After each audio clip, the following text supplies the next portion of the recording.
Gerry McGovern, Design Director of Land Rover. Okay. The changes you made on the Range Rover, the Range Rover Sport and the LR4 for 2010, they are softer. On Range Rover and Range Rover Sport? Yeah, and that's,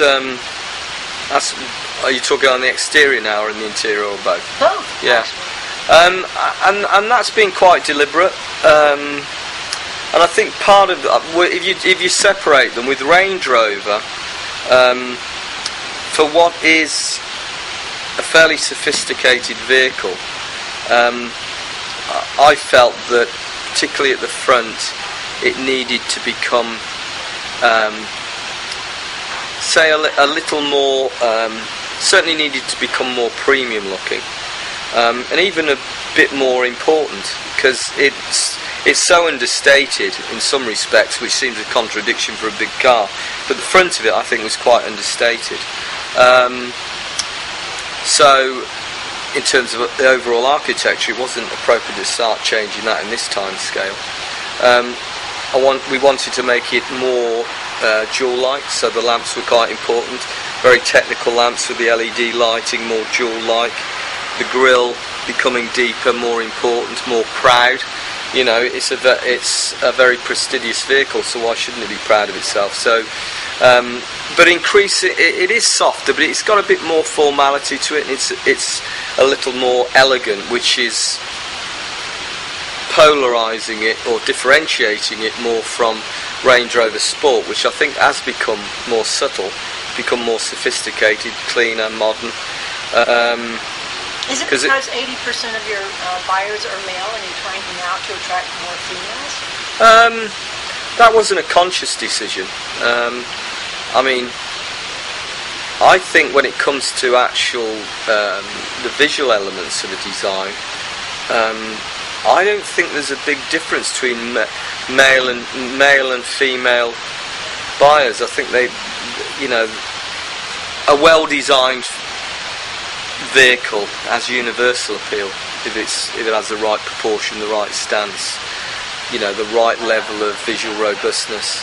And a Range Rover should never be this sort of overtly aggressive thing. It should be about an underlying sense of visual capability without it being in your face.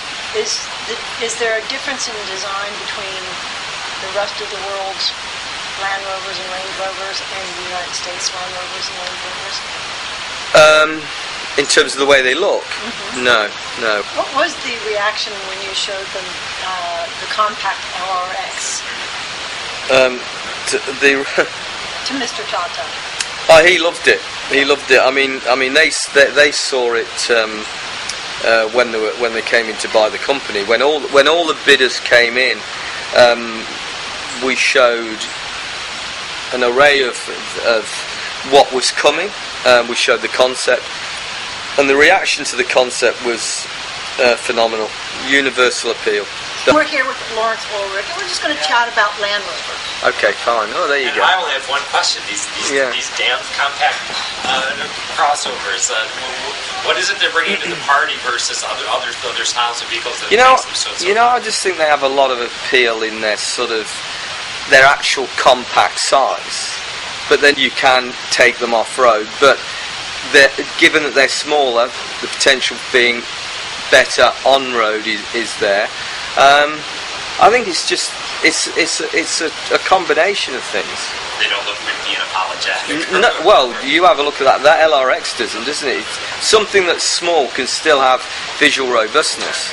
People are becoming more conscious of conspicuous consumption, where in a world where people will demand that designers and engineers are more responsible about the way they create their vehicles. I just think the smaller compact SUV is a good answer to that. It could almost create a sort of segment in itself. And it will be going into production. Yeah, it will. Yippee. Gerry McGovern, thank you very much. Thank you.